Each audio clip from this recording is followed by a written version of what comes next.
Hi, and welcome back. This is the first in a video series called Stage 2. My name is Michael Venema, and it's been a while since I completed the first series of videos, which was called Beginnings.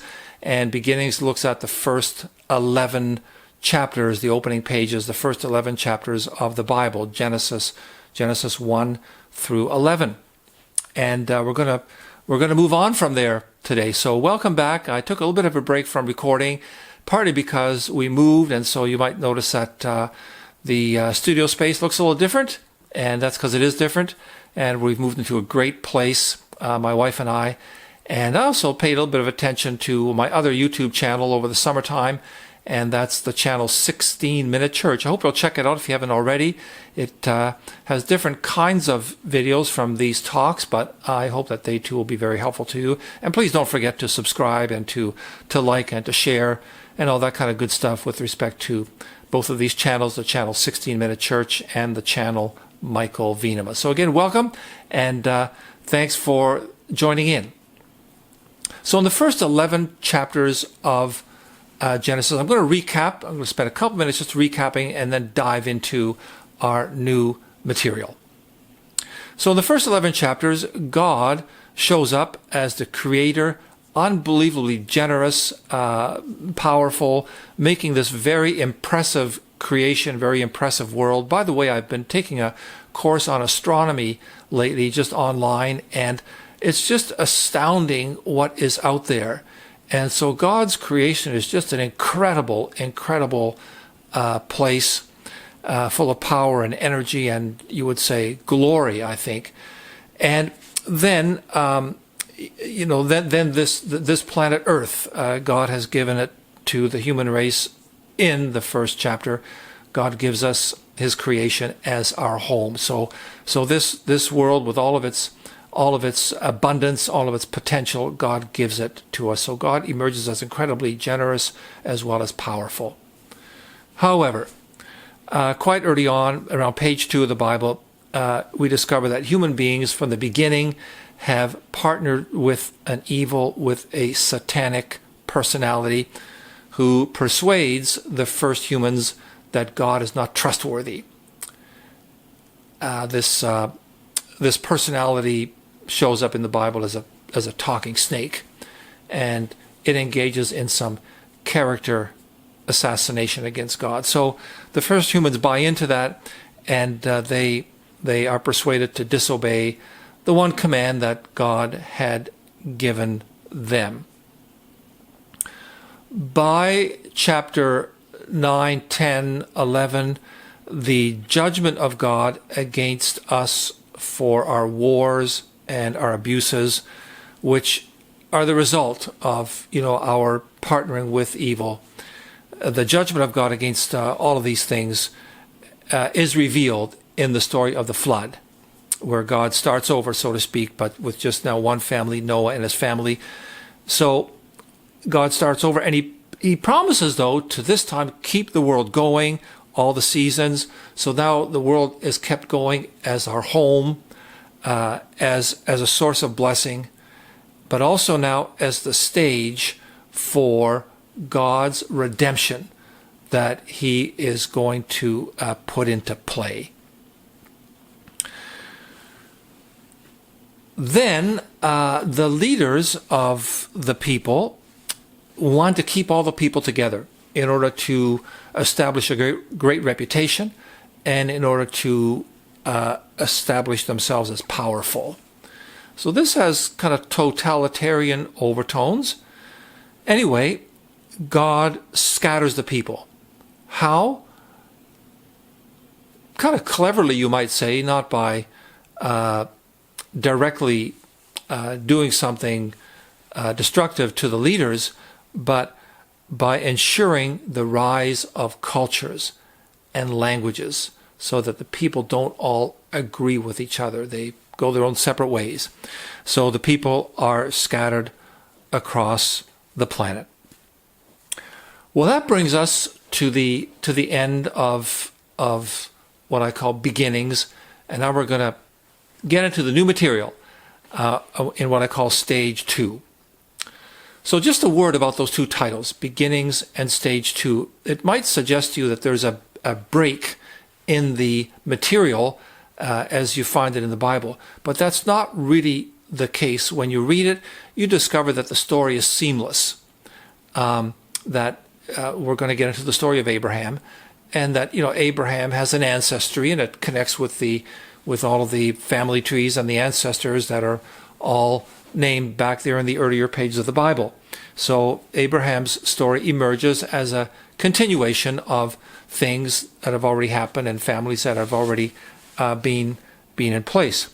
Nevertheless, there's something different that happens now, because now God is going to begin to work with Abraham for a long time, with this one person, with Abraham and his wife Sarah, and Abraham is going to emerge as the first of the Jewish people, the first of the people of God.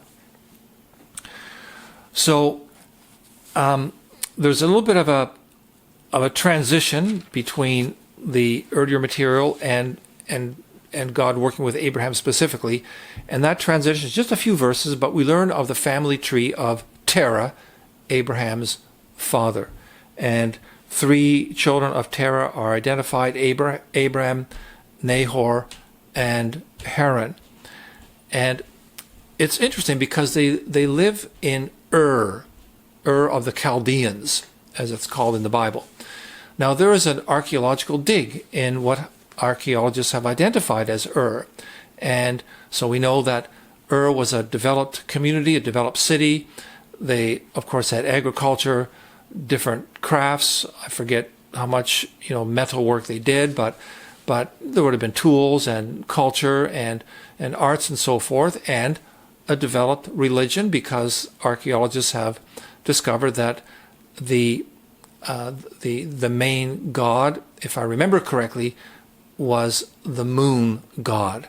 So there's this city, and people didn't travel much, so they would have been closely knit, kind of a large extended clan. They're familiar with each other. They've got dwellings, a city, a religion, a whole culture, and everything that goes along with that.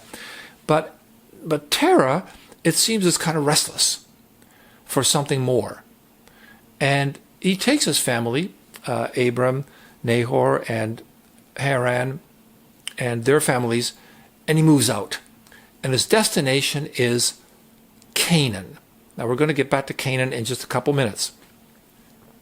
But he doesn't get there. He only gets as far as Haran. And there, Terah dies.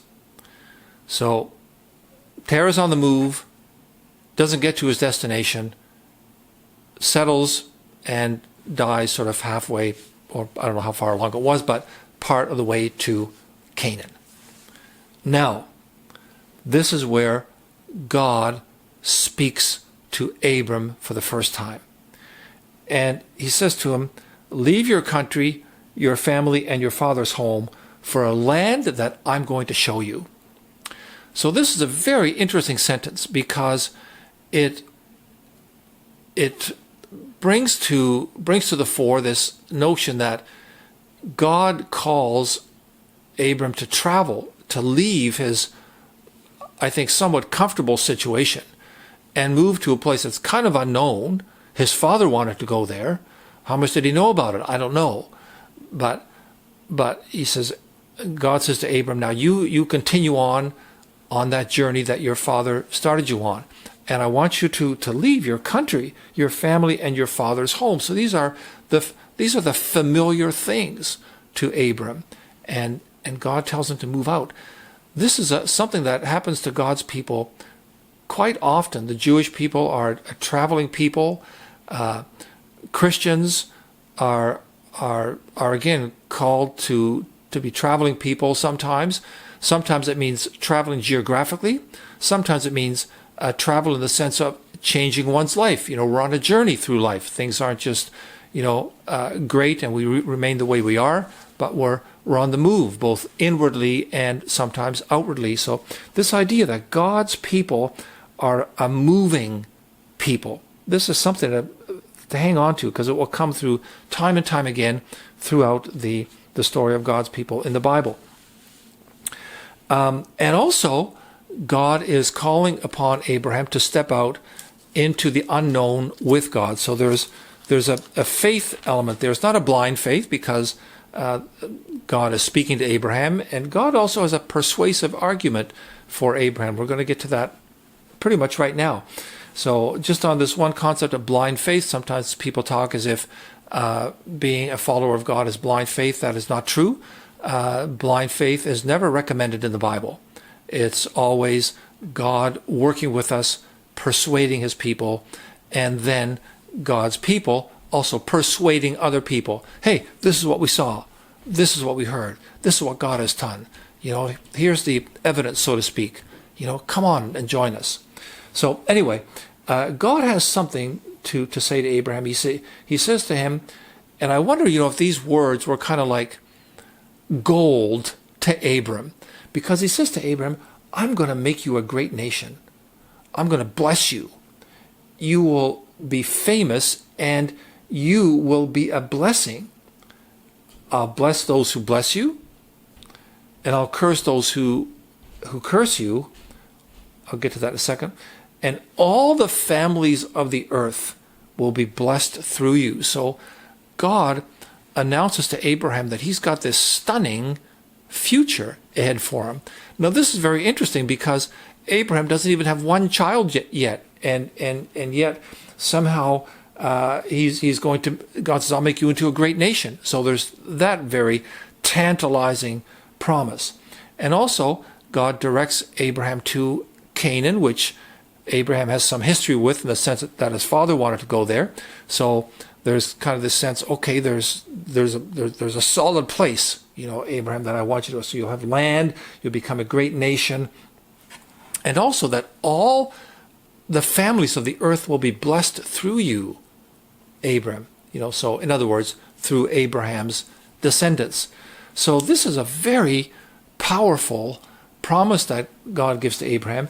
I wanted to say a little bit about where God says, those who curse you, I will curse. I, God, will curse. And I think, I think what I want to say about that is that it reflects that these were not safe journeys. The Middle East, not a particularly safe part of the world. As the story of the Bible unfolds, there's all kinds of warring factions all the time. So there's a lot of danger involved in people migrating amongst each other, and so that there's kind of a protective element there, where the people would know that, hey, folks, don't mess with Abraham, because if you do, you're messing with God, and things may not go so well for you. So there's a protection there for Abraham, and all these incredible promises that God delivers to him. Anyway, what's Abram going to do? Well, it might have been, as we say, an offer that he couldn't refuse, although there's not really it's not like, whenever we use that expression, we sometimes think there's a very dire threat, but that's not what's happening here. Anyway, the carrot, so to speak, that God is holding out is tremendous. And Abraham left, it says he left just as God said, and Lot, his nephew, goes with him. And it says Abraham was 75 years old, so, we might say he's on his second or third career, and his wife Sarah, his nephew Lot, along with all the possessions that they had gotten in Haran during their temporary stay there. So things, went well. They were probably good herdsmen and so forth. And they head off to the land of Canaan, and in my Bible version it says they arrived safe and sound. And then it names a couple of specific places, Shechem and the oak of Moreh. And it says, at that time the Canaanites occupied the land. And so the idea is that Abraham gets there and he looks around. The Canaanites are, occupying the land. It doesn't look like there's really room for Abram. And nevertheless, maybe Abram's having his doubts. God shows up to Abram and he says, don't worry, Abram, I will give this land to your children. And Abraham, it says, built an altar at the place where God had appeared to him. And then it says Abram moved on to the hill country east of Bethel. Bethel, by the way, it's a Hebrew word that means house of God. It might not have been named Bethel at that time just yet. It maybe gets its name later on, but if you were a Jewish reader, you would know the area a little bit. Anyway, he moves on, and he says he pitched his tent between Bethel to the west and A to the east. And again, he builds an altar there, and he's praying to God. So he's on this remarkable journey, going to a different place, probably just wondering, wow, how's all this going to pan out? Probably very hopeful, maybe a bit afraid, realizing the challenges because the Canaanites are there. But nevertheless, God's walking with him. God appears to him now and then, and Abraham's praying to God. And so it's definitely a life that he has going. Anyway, it says Abraham keeps moving through Canaan, but he's making his way south to the Negev. And if I remember right, there's Canaan, which is now more or less Israel, and then there's to the south there's the Negev, which I'm not sure is a very great area. Maybe it's a bit dry and so forth. But it says he makes his way south to the Negev, and then we're going to discover that he's going to go a bit further because there's a famine. And he goes down to Egypt. Now, this is not the first time, this is the first time in the Bible, but not the last, that you will find that people go to Egypt when there are times of drought and famine, times of hunger, because the Nile River's down there. It's a place of abundance. There's plenty of food there if it's managed properly. And so this is what Abram does. He goes down to Egypt, and he hangs out with the Egyptians, and he goes to the Pharaoh, to the ruler of Egypt, and this is where he shows himself to be not quite as trusting of God as he should be, because he engages in a little bit of deception to save his neck.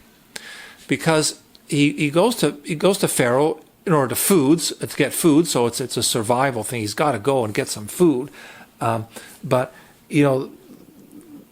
the pharaohs of Egypt, they've got a harem, more than one wife, and this is very common throughout the Bible. But anyway, so Abram says to his wife, you are so beautiful that maybe Pharaoh will want to take you into his harem. He'll kill me. So what I want you to do is say that you're my sister. Well, this, of course, saves Abraham's neck because Pharaoh does take Sarah into his harem for a little while, and he doesn't have to kill Abraham to do it. But I'm not sure that Sarah felt all that good about it. Anyway, maybe this is just one way of God protecting his interests and all the things he's got in store for Abram. But he lets Pharaoh know that you've got Abraham's wife in your harem, and things are going to go badly for you, and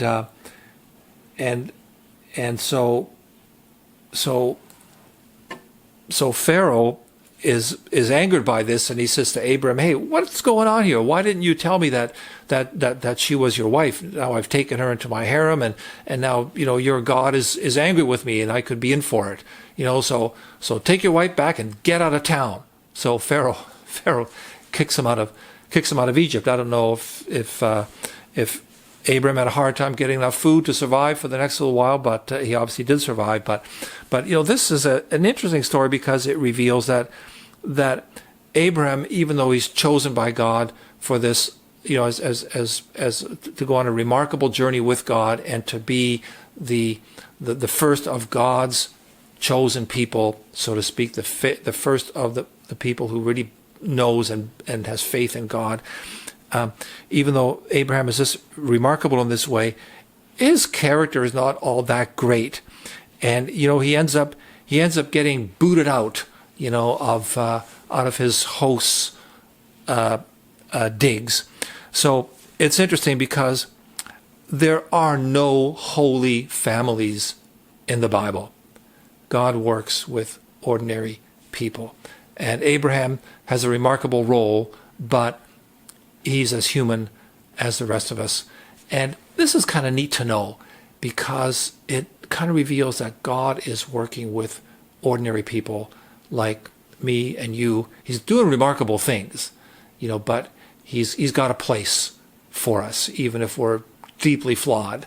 He's got a place for us, a place for you, and a place for me. So anyway, I hope that's helpful. We're gonna end it there, and so thanks again for joining in, and we'll get to video number 2 in this series, stage 2, and I will see you then. Bye bye.